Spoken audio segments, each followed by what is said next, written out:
Hello and welcome to the Daily Mill for Thursday, the 16th of September 2021. Now, in today's Millwall news, injuries. We've spoken about this yesterday, and both local media outlets, News It Then and London News Online, South London Press, did little bits today about injuries because Gary Rowett mentioned these post-match yesterday. We've had two new injury concerns resulting from yesterday's match. Ojo was from before the match, so this is from News at Den. It says, never known anything like it. On loan Arsenal defender, ninth Millwall casualty this season. Gary Rowett said he's never known anything like it in all my time in football after Daniel Ballard became the 8th player to join Millwall's injury and illness lists just 7 league games into the season. Ballard was forced off with an eye injury in the 70th minute of the 0-0 draw at Swansea on Wednesday night and went to hospital to get it checked out. The on-loan Arsenal defender could now be a doubt to face commentary at the Den on Saturday. So far this season, Danny McNamara, Sean Hutchinson, Ryan Leonard, Mason Bennett, Bennett Phoebe and George Evans have all missed at least 2 games through injury. Jake Cooper was out for 1 league game with a back injury. And they say Hutchinson is back in training and has a chance of facing the Sky Blues. That's the first time I've heard that. So Hutchinson is back training. So has he been training this week? Did he train Wednesday and Thursday? Today? Is he going to train tomorrow? Would it be a bit too soon? You would need to he would need to play the whole 90 minutes. You don't want to start a defender and then take him off later on. That's not really how it works. And if he goes on the bench, then what happens to Alex Pearce? Is he gonna get bumped off? I can't see Rowett doing that. We don't know. Maybe they have Odhiambo because we have struggling to make up the numbers. So just get him on the bench. So Sheyi Ojo missed the game against the Swans. Rowett saying it was through illness, but not even given any more details. Oh, so was it illness? There's kind of a suggestion there that maybe it's not illness. Maybe it was late for the coach. Did they have to?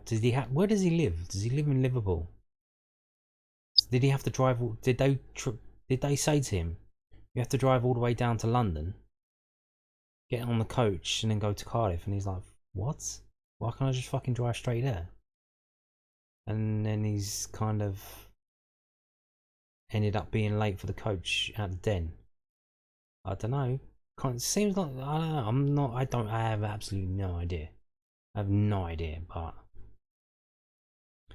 it's kind of Sunday League stuff, isn't it? When you're going to you're waiting to pick up a player and then they don't turn up. Maybe it's that kind of thing, but kind of weird that you won't tell anyone about the illness. Like maybe Sheyi Ojo just called up and said I'm ill, and then they just started to say, "Oh, okay, right." And what are you going to do if he lives all the way in Liverpool? You're going to get a doctor around to have a look at him. You're going to pull up the yellow pages and get a private GP to go around and inspect him because you're saying he's a fucking liar. I don't know. It's a difficult one, isn't it? It is a difficult one. It's like anything. If someone at your workplace calls the boss and says they're sick, you're gonna have to take them on face value. Like they're sick, and then there's like, oh, they had too much to drink on the weekend sick, or on Friday night, so then they don't come in Saturday if you're working Saturdays. That kind of sick, sick, not really sick, just they did it to themselves, but we don't know. So that is a weird one. If someone calls in to the boss and says they're sick, they can't come in. It is what it is, isn't it? Not gonna really say, okay, where are you? You're at home. Okay, is it the address you gave me? This address. Okay, you stay there. I'm gonna send someone round. Okay, and they're gonna take your temperature, and there's gonna be a doctor. He's gonna examine you and find out what's wrong with you. You're not really gonna do that, are you? I mean, you imagine that they would, because it's like, oh, it's a football game. It's football. It's all glitz and glamour, but they're like, oh, if he says he's sick, yeah, he's sick. Leonard came on for Ballard on Wednesday and could start in defence on Saturday if his teammate doesn't recover. And probably even if Hutchinson isn't, they don't think he's fit enough to go in. So you would imagine Hutchinson will go in if he's fit, and if not, then Leonard. It's a bad cut of his eye. It swelled up, and I don't think he could see out of it. Rout said there's no concussion or anything, but I think he's gone to hospital to get it looked at. I'll be really honest. I've never known anything like it all my time in football. I've never known so many injuries. I've never known so many illnesses, shall I say. And it just seems that every time someone comes back, we lose 2 more. Every time another 2 come back, we lose 3 more. It's been hard work, but no one's complaining. We just tried to get on with it, tried to do the best we can and pick up points and results. The last 4 games have certainly been more positive. What we've tried to do is start putting in performances in our home games to see if we can win them and make the little run of games that we've had look like a very good run of games. And from the South London Press on londonnewsonline.co.uk, they've got a list. So updated list of Mill's injured players, including when they could be back in action. Mill have got a lengthening injury list with Daniel Ballard, the latest edition. Here we break down who is out and when they last featured, how many games they missed and when they could return. So Sean Hutchinson with thigh injury. Last game was against Portsmouth. Sean Hutchinson last featured in the Lions EFL Cup win against Portsmouth back in August and has missed the last 7 matches with thigh injury. The 30-year-old is now back in training, nice, with the South London club, so a return doesn't look too far away. Daniel McNamara, groin, last game Fulham. Daniel McNamara has missed Mill's last 5 games in all competitions since coming off the bench in the Lions' 2-1 defeat against Fulham after suffering a groin injury in training. The 22-year-old is due to resume training from Monday, which will provide a huge injury boost for the Lions, who have been playing Billy Mitchell at right wing back, that should say. Isaac Olofi, injury groin, last game, and he hasn't played. Isaac Olofi is signed for Sutton United on a season-long loan for a 2nd season running after scoring 14 goals and 37 appearances there last season as they were promoted to the EFL from the National League. The 21-year-old suffered a groin injury during Mill's pre-season trip to Scotland. The Lucian-born striker is back in training ahead of his move to Sutton. So he's a Sutton player. I imagine he's back in training with Sutton, and it's up to them to when he plays, I imagine. George Evans, another groin injury. What are they doing with their groins, the dirty bastards? 2 of them with groins. Last game, Blackpool at home. George Evans pulled his groin in training last week, which meant he missed both of Mill's trips to Swansea and West Brom. The former Derby midfielder isn't expected to be out for too long and could return to training in the next week or so. Benik Afobe, knee injury. Last game, Blackpool. Benik Afobe scored 2 goals in 5 appearances for the Lions since signing a season-long loan from Stoke City. Afobe has missed Mill's last 2 fixtures after taking a bang to his knee in training, but could be available for the Lions EFL Cup game against Leicester City. Oh, that would be nice. That would be nice. Sheyi Ojo, injury. Ill. Last game, West Bromwich Albion. His last and only game. Sheyi Ojo made his Millwall debut against West Brom last Saturday, but was unable to play against Swansea City due to illness. It is unclear when Ojo will be back. And is Sheyi Ojo the new Ken Zahor? Remember Ken Zahor? Played 1 game, looked alright, and then injured. And then come back, half-hearted effort. Injured again, out again, come back, not really doing anything. Is he going to be like that?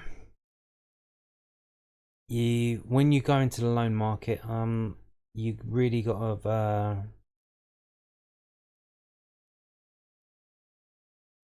it's very rare that you get someone like Daniel Ballard. Now, because he's young, he's 21, he's got something to prove. He's hungry. He wants to prove to himself, to everyone, that he's got what it takes. He's a full international for his country, so that helps. He's has a duty to his nation to improve himself as a footballer, and you can see how he conducts himself, that he is a very professional young man, and that is amazing to see. But not every loan is like that. Not every loan is like that. When you get older players, Sheyi Ojo is 24, 25, and he's literally on his way out. Liverpool wanted to get rid of him. They wanted to sell him. No one would pay the price. They wanted to recover for him, and so it seems he was a young lad at MK Dons. He took the pieces of silver from Liverpool, and they've ruined his career basically. He spent 10 years there doing really nothing. Well, he hasn't been there. He's been a Liverpool player for 10 years, but he's been loaned out here, there, and everywhere. And he's basically halfway through his career, and he doesn't have anything to show for it. Daniel Ballard was on loan at Blackpool last season, and he's got a playoff winners medal. At 20 years old, got a playoff winners medal. What's Sheyi Ojo got? Not a lot, and that's the kind of player that you sometimes get on loan, just drifting through life. No focus, no aim, no goal in life, just drifting along. This is Daniel Ballard, eye injury. Last game, Swansea, yesterday. Daniel Ballard has been ever-present in Millwall defence since making a summer move from Arsenal. The former Blackpool lonely suffered an eye injury in the Lions' 0-0 draw against Swansea City on Wednesday. It's unclear when Ballard will be fit to return. Now, you should think I'll imagine he would want to play against Coventry. It seems so. If the swelling's gone down and he's just got the cut, there is a thing the cut could reopen. But if they put some like grease or whatever they do, put on jelly, whatever it is, was it Vaseline in the boxing in the corner? When put some Vaseline on his eye, it'll be all right. If just tell him to watch it. So there you go, complete list of injured players, and it's getting ridiculous. So never mind all that. Yesterday we played against Swansea and we got 0-0. So you know what that means. That means that we are now doing post-match stats, which I always do the day after the game. Here we go. This is from Experiment 361. This is expected goals in the game. And as you can see, that boring first half. Yes, from both teams, basically, they didn't have an expected goal chance.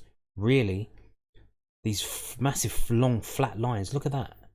So we had a shot. What was that? 3rd minute. They had one in the 5th. They're in black for some reason, even though they played in white. I imagine because this is a white background, you can't have a white thing on here, so they're in black. But then both teams flatlined until, what was that, the 26th minute? So that means they didn't have a shot on target, because it needs to be on target to be considered an expected goal. Because if it's not going towards the goal, you can't expect it to go in and be a goal. So between that massive flat line, both teams did absolutely nothing. And you can see Swansea had a shot that wasn't as good as the shot that we had a couple of minutes later, because when the line goes up high, that means there's a better chance on goal. And then we flatlined until about 44th minute, but they've had another two chances.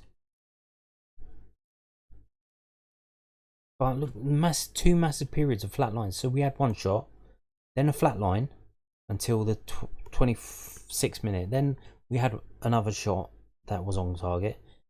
Then another massive flat line until the 44th minute. Long periods in the first half of doing nothing of causing any threat to the Swansea goal. But you can see second half we come out and we actually get involved in it a bit more. We have one decent chance straight away in response to Swansea's chance. Then we have another couple of small chances, whilst during that time that we were having the chances, Swansea are flatlining for a good solid, what was that, 15 minutes or so. From, was that 50, from about the 50th minute to 64th minute. They don't have a decent chance on goal, but then we have another flat line where we don't have a chance on goal while they have their attacking moments. They have 1, 2, 3 chances on goal, then another little one, and then we have one straight after, and then we end they have flat line at after the 75th minute, whilst we have our arm of chances on goal, and then they have a really good chance. You see that jump up. And I imagine that's the one where Bart Bielkowski made the absolutely fantastic one-arm dead save, just deadened the ball. Brilliant, strong one-handed save, absolutely amazing. But we finished the game a lot stronger than they did. You see, Bradshaw had the XG of 0.14. That was the one-on-one. They just hit straight at the keeper. I was like, come on, mate. Come on, do something more than just hit it straight at him.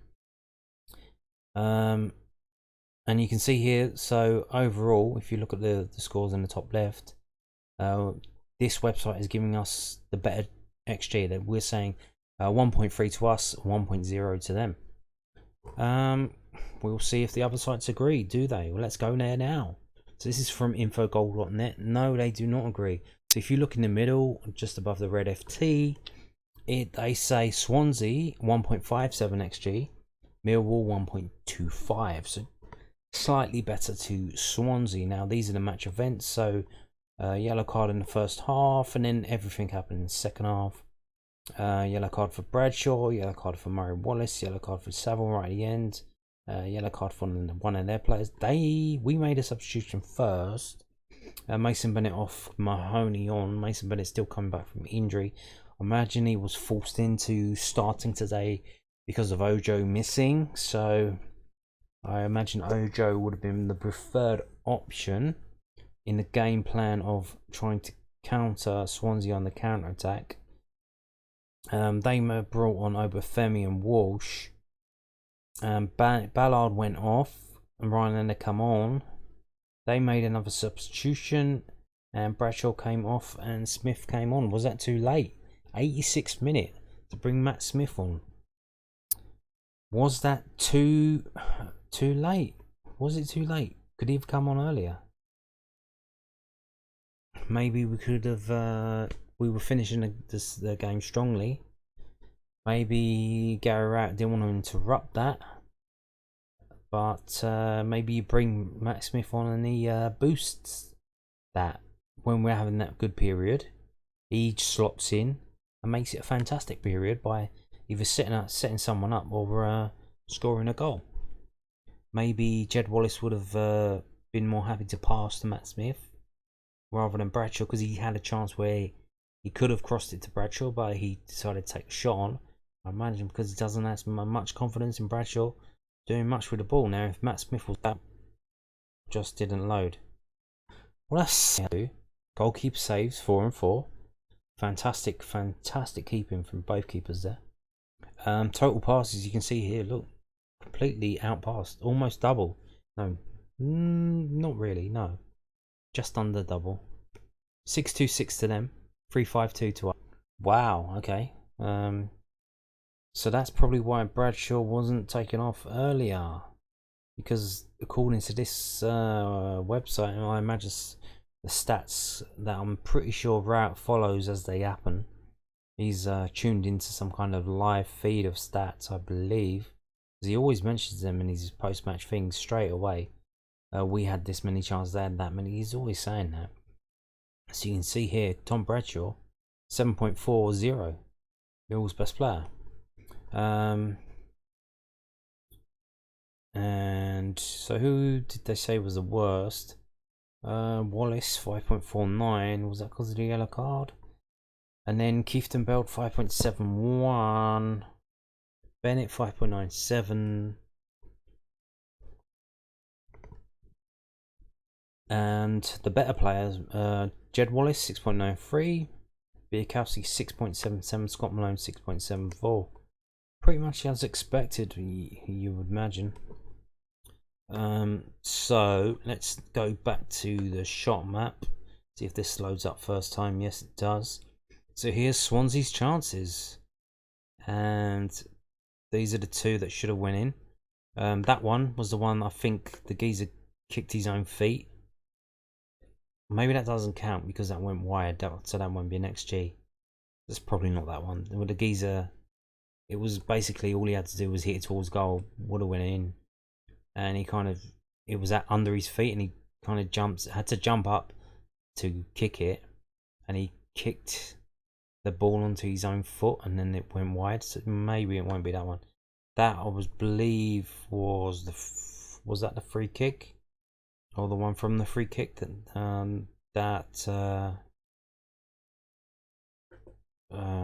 Biakowski strong armed.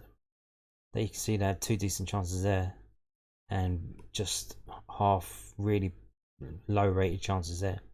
So Millwall, here we go. But Daniel Ballard chance just at the end of this first half, that was a 32% chance. And Tom Bradshaw, the one-on-one, that was a 39% chance. So 4 out of 10. 4 out of 10 times that would have been a goal, and it wasn't, because he hit straight at the keeper. But here we go, look at this fairness rating. Fairness, was that a fair result based on the stats? 93 out of 100. Yes, this was a draw, and probably a 0-0 draw. So there you go. Let's now just want to have a look at goals. There's no goals. So goal attempts first half, you can see there, look at that, nothing. 4 for them, 3 for us. First half, nothing. Second half, as we've already seen from the 361 graphic, second half, a lot more going on. Swansea trying some long ball chances, just trying to hit it. Millwall with chances in the area. Was the one Jed Wallace there? That was the one that he didn't cross. There's Jed Wallace again there. Scott Malone from there. George Saville, injury time. Yeah, decent chances, few and far between. So when you do get one, you need to put it in. So this one from Tom Bradshaw. Same with Sheyi Ojo's one last week. When you get a one-on-one like that, you've got to do better than here the keeper. Moving on now to this one, whoscored.com. So they say Swansea Strengths. They had no strengths. Well, passing the ball 5 yards to each other, I mean, is that a strength? Weaknesses were poor at finishing, as well as Millwall were poor at finishing, and Millwall gave away a lot of free kicks around the box. But Millwall's strengths were effective at creating goal scoring opportunities from counter-attacks, which really disappointing that we missed Sheyi Ojo. Like I said in yesterday's video, I had a little bet on Sheyi Ojo to score any time. Was it score any time? Yeah, to score any time. And I got my money back because he wasn't involved in the squad, so that was a shame. So Styles dominate possession, favoured short passing from Swansea, and Mill attack through the middle. So attempts, you can see here, 12 to 10. So they had more attempts than us. Open play 8 to 6. Set piece 4 to 2. They had more set pieces than us. So that's good that we defended the set pieces, because we didn't do that against Cardiff, and come unstuck, and against Blackburn as well. So the fact that we managed to stave off 4 set piece attacks by Swansea is very decent and much of an improvement. So pass types, let's have a look at that. So crosses, 18 for them, 16 for us. We had one through ball. The long balls, 50 to 67. Short passes, 572 to 278. And the average pass streak, 6 for them, 4 for us. Okay, let's have a look at the player positions, if it'll stop scrolling. And there you go, pretty compact from Millwall, pretty compact. Pretty compact there. You can see see the shape, and Biakowski drifting off to the right there. And okay, so yeah, Bradshaw, Bennett, and Wallace basically playing as a 3 up front. So it's kind of 3-4-3. Okay, let's move on now. So you can already, if you've probably already seen it, top performers. Look at that there on the right hand side rating. The 2 best players in the game are the goalkeepers, according to this site. Ben Hamer got man of the match, 7.8. Just behind him, Bartosz Biakowski, 7.7. So when you got the 2 goalkeepers get the highest rating, that tells you what kind of game it was, especially when it's a 0-0. Goalkeepers really did save their teams. They really did, especially Bart Biakowski with that one-handed save. Absolutely amazing. There you can see the ratings for the players. So we've got 7s for Jed Wallace, 7.3 for Cooper, 7.6, and again Biakowski 7.7. Lowest rating Bradshaw. So the other website gives Bradshaw man of the match or man of Millwall, the highest rating for Millwall. This website gives them the lowest rating. How does that work? How does that work? I imagine the other one does it based on just chances, whereas this one does it on what he does, what happened to the chances, what did he do with the chances, and probably just all round footballing, like passing and tackling and that kind of thing as well.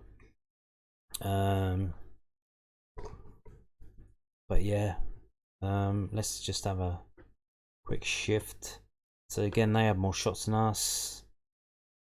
Bradshaw had the most shots with George Saville, 3-3. Possession, yeah, they had most of it. Grimes and Norton, 10% of the match possession. 10% of the whole match was just for those 2 players each. And you can see here Bradshaw and Bennett really playing just on the counter, trying to get on the end of balls. They're really low, although they did get taken off, so that bumps them down a bit because they have less minutes on the pitch. Yeah, Mill really not holding on to the ball a lot. None of the players really had much possession of the whole match. Cooper's the most with 4.8. Pass success percentage, struggling to pass it accurately, 72. That's quite low. Any of the players? So Cooper highest, or high up there, 83. Jed Wallace 90. Now that is that's surprising because he's normally the one taking chances, little cheeky passes, crosses that are trying to do something. So him to get 90 is quite high. Billy Mitchell 81. Nice. George Saville very low, 64. He's getting a bit of flack yesterday. Bradshaw very low, 38. Daniel Ballard as well, 63. Okay, not too good. Dribbles 10-6. Okay, there they go. Aerials 1. So wow, 9-21. Matt Smith wasn't even on the bloody pitch. So Bradshaw actually won 4 aerials. Not bad. Cooper with 8. And Ballard with Saville with 3 each. Nice. So more than double the aerials won than them. And Hamer won an aerial. Their keeper. Okay. The tackles, again, we had one more than them. 14-13. And there you go. Everyone except Cooper and Bradshaw and Biakowski. Everyone getting involved in the tackling. Corners 7-3. So Mahoney took the corners when he come on. And Malone took 1. Okay. Dispossessed. Okay. So let's have a look now. So it's a crowd of 16,706.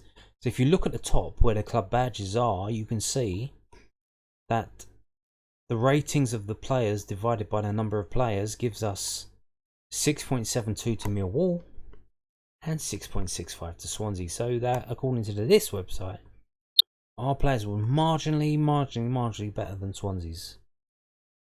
But you can see how close it was. So a draw is a draw. It probably was a draw. Well, we know it was, but it deserved to be a draw in terms of how the players played. So here's the players' stats. We're going to look through, so you can see. Look at the difference here. Look at the passing here. 3 players for them having 100+ passes, and then you get down to Millwall, and the player with the most passes, touches, not passes, touches, was Jay Cooper with 57. We've got 3 players with 50+ passes, 50+ touches, sorry, and they have 3 players with double that, 100+ touches of the ball. So that stat tells the story itself. So again, let's rating. So narrowly, Biakowski beating Cooper on the ratings by 0.01. And let's have a scroll down, and yeah, the 3 lowest ratings are the 3 substituted in players, which is good because you don't want, if you're a player that gets subbed out, you don't want your replacement to get a better score than you do. Shots, let's have a look at shots. So Joel Saville had 3 shots, none of them were on target. Then what's the fucking point? Tom Bradshaw had 3 and 2 were on target, but it was straight at the keepers. Then what's the fucking point? Jed Wallace 2 and 1, Scott Malone 1 and 1, Danny Ballard 1 and 0. So only 5 players having shots on target, and only 3 of them having 5 players having shots, and only 3 of them were on target. Key passes,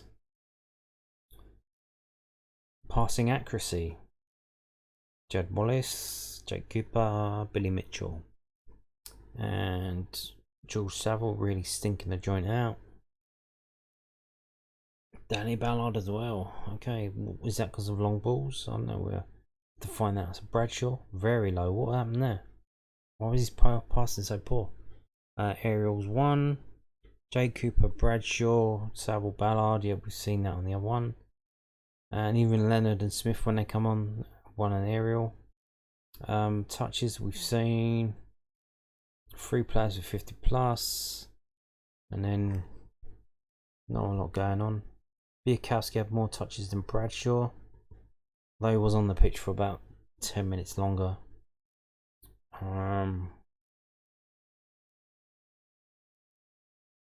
It's what it is. It is what it is. So we've seen this one, haven't we? What have we not seen here? Dispossessed. Who got dispossessed? Mason Bennett. Twice. Unscheduled touches, but it's poor ball control. Bradshaw, Billy Mitchell, and all of these other players once. Okay, so defensively, who was the man in defence? Tackles. 2-2-2-2-2. 6 players with 2 tackles. Okay, interceptions. 3 players with 2. Only 1 of them was a defender, 2 was a midfielder. Clearances. Jake Cooper, 5. Nice. And basically every other player with clearances. So we were really well defending and trying to intercepting the ball and knocking it long there. Literally everyone on the team, including two of the subs. So only 3 players who got onto the pitch did not have a clearance. That's how deep were we defending. That most of the players had 1 clearance to clear the ball away. The only players who didn't were Billy Mitchell, Jed Wallace, and Conor Mahoney. You've got a ream of all these players with 1 clearance. Kefton Bell with 2, Mario Wallace with 2, and then Jake Cooper with 5. So that tells you how we were playing there. Block shots, 4 players with block shots. Fouls, who gave away the fouls? There you go. Mario Wallace. There you go. Last but not least, passing. So, who had the most passes? Jake Cooper, George Saville, Clifton Beld. So what happened with the passing in terms of Tom Bradshaw? So he only had 16 passes, and he was only accurate 37.5% of the time. So what is that? What is that? That's right. Let's say 33 is a third. So 16, 8. No, no. Let me do this in my head. 5. So 5.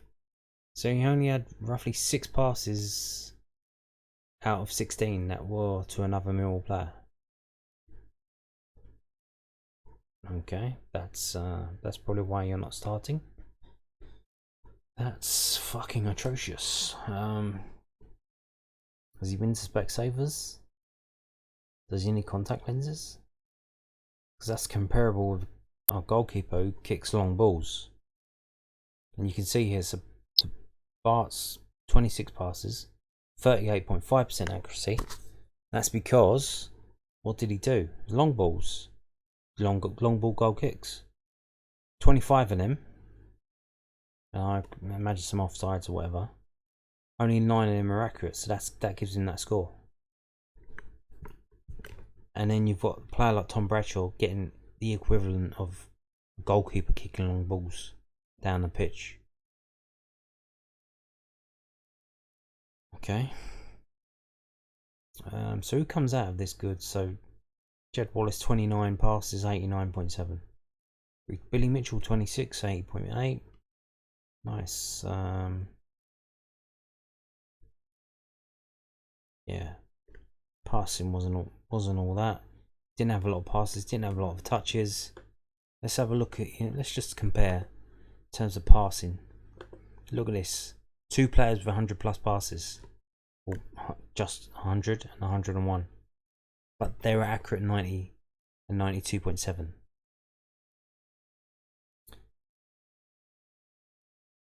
But you can see here, look at their goalkeeper. So their goalkeeper had 51 passes.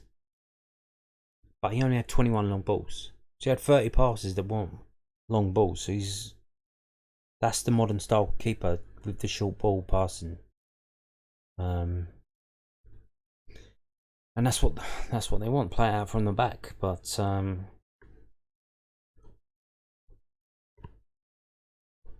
that's not what we want to see as Millwall fans, is it? We want to get the ball down the other end as quickly as possible and do something with it. Let's jam it down the opposition's throat. So let's go to crosses. So all 7 players with crosses, and only 2 players had accurate crosses that found another Millwall player. That was Scott Malone and Jed Wallace. So they had 4 crosses, both of them, and only 1 was accurate. So that's 25%. Not good. It's Conor Mahoney. So he took the couple of corners. 4 and 0. Jay Cooper 1 and 0. Billy Mitchell 1 and 0. Ryan Lender 1 and 0. Mason Bennett 1 and 0. All these players doing crosses, not going where they're supposed to be going. Not finding a Millwall player. Is that because Matt Smith wasn't on the pitch? Maybe he should have come on earlier. Maybe you should have come on and Conor Mahoney come on. Because Conor Mahoney's gonna ping in some sweet corners. Long balls, accurate long balls. So there you go. We've already seen Bart's one. Danny Ballard 9 and 3. Scott Malone not bad 7 and 3. Jake Cooper half 6 and 3. Ryan Laird 5 and 2. Murray Wallace 4 and 0. Jed Wallace 3 and 3. Conor Mahoney 3 and 2. Mikhail Keftenberg 3 and 1. Again George Saville bad 2 and 0. Okay, so that's it. There you go. That was a draw. We let them play until they got in our half. Then we did something about it. Both of the keepers kept the teams in the game. Bart saved us with some two really good saves, and was our highest rated player according to the website whoscored.com. And that's it for the stats bit. And before I end this video, I just wanted to mention this. Now, Millwall Online, it is, or was, it's a Millwall forum that's run by a company called Vital Millwall. It has been suspended. It's just gone off air, offline, whatever you call it. No rhyme, no reason, no explanation. I have no idea what's going on, and don't think anyone else has. But someone has set up this Twitter account. I have no idea who's doing this. It doesn't say who's doing it. They don't give their username or whatever. Maybe it's genuine. Maybe it's a fishing expedition by a troll or some other ne'er-do-well. So beware of that if you are. But if you, now there's only really two Millwall forums online, House of Fun and this one. So for this one to be smashed away is quite disappointing. I know a lot of the people who use the forums are kind of old fogies. Forums kind of came out in like the when the internet first came around, and it's kind of an old-fashioned thing now. I imagine most of you comment on in YouTube comments on basically the Mill channel, like Dan Lions TV.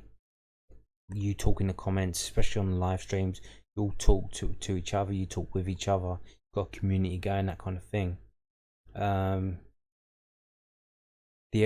other Millwall forum, the House of Fun, that's closed off. You can't register for that.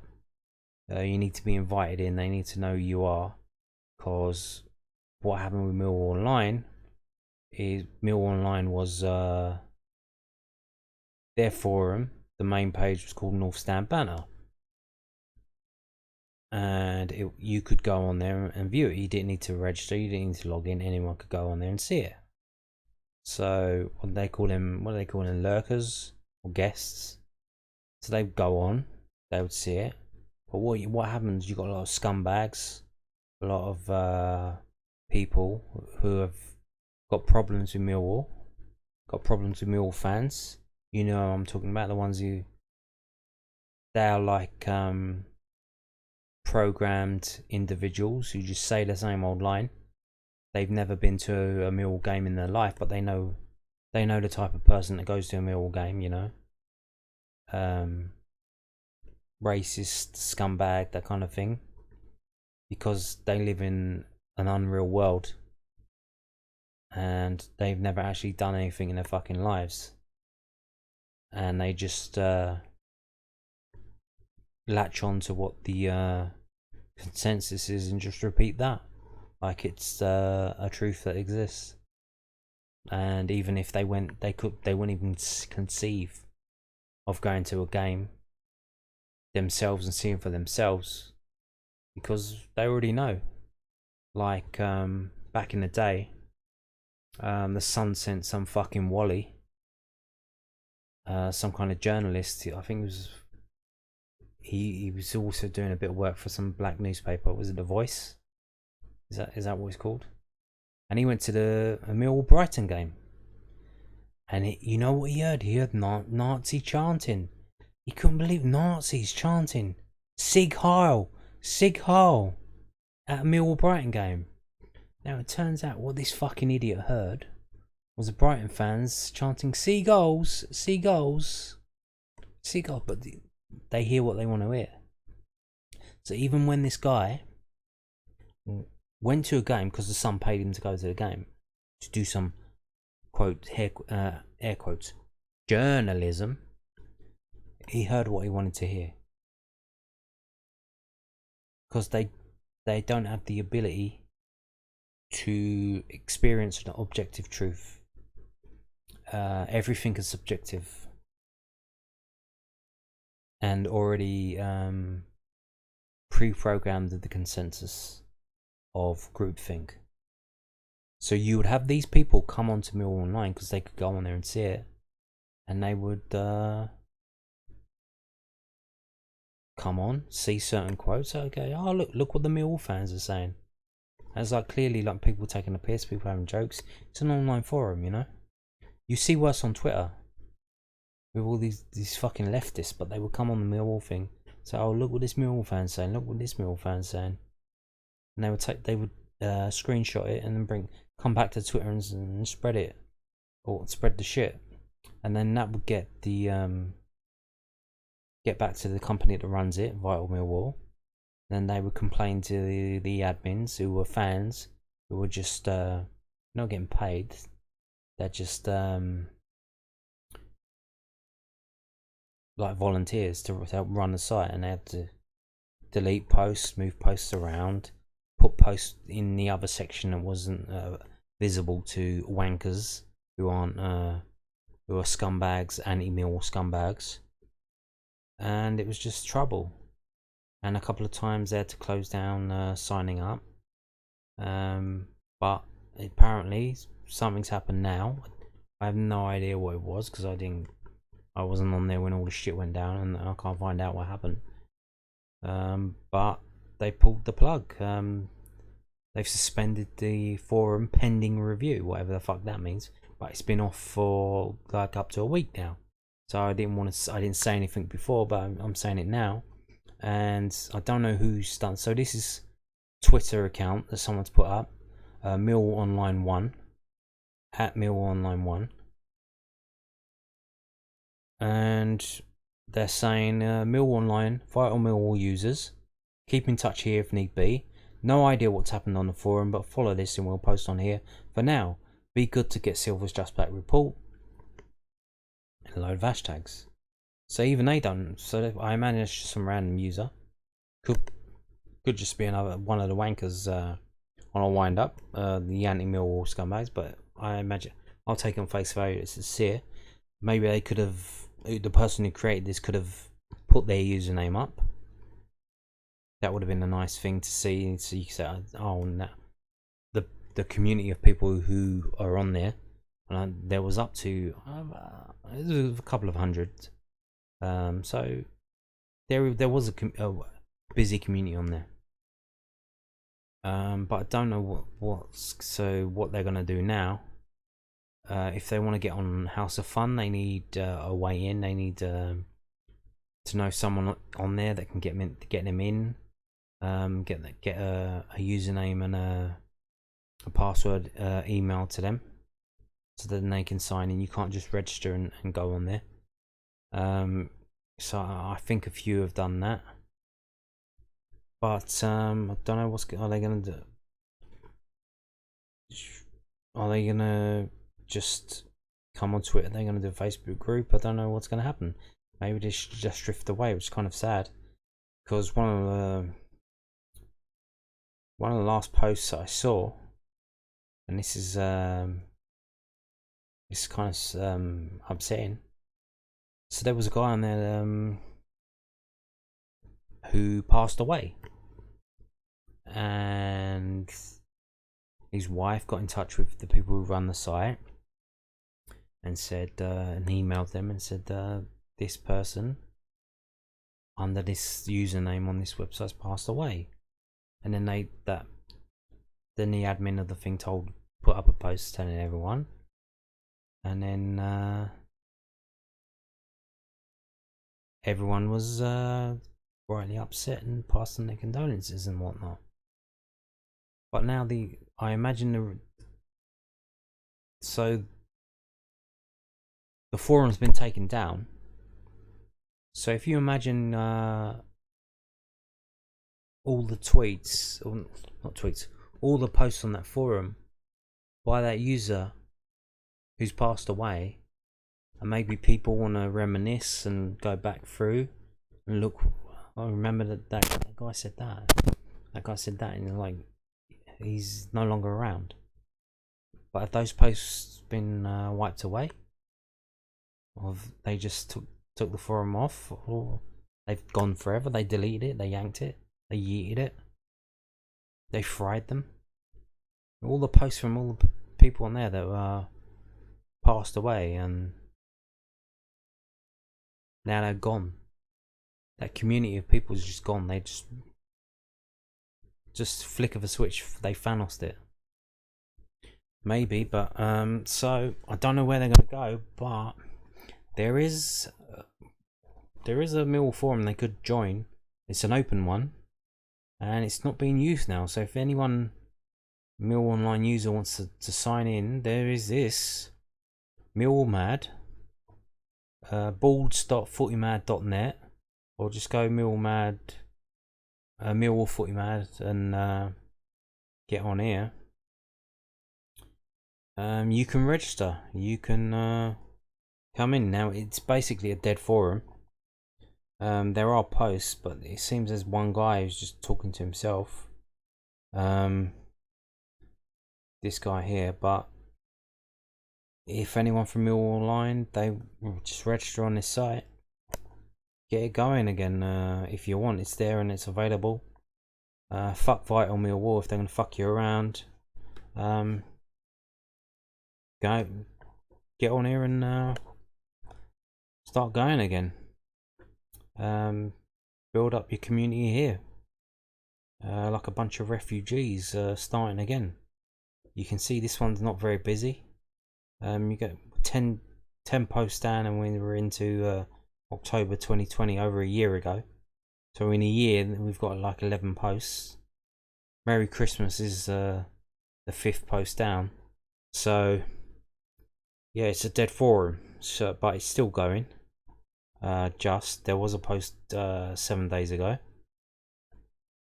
with somehow 405 views, and no one's replied to it. I imagine that's some kind of bots looking around the internet. But yeah, if there's anyone from Millwall Online community, here's a forum here. You can register it. You don't have to have the secret password and know the secret handshake from the Freemasons like you do at the Millwall House of Fun. Get on Millwall Mad and get going again. So that's it for today's video. Thank you for watching. Goodbye.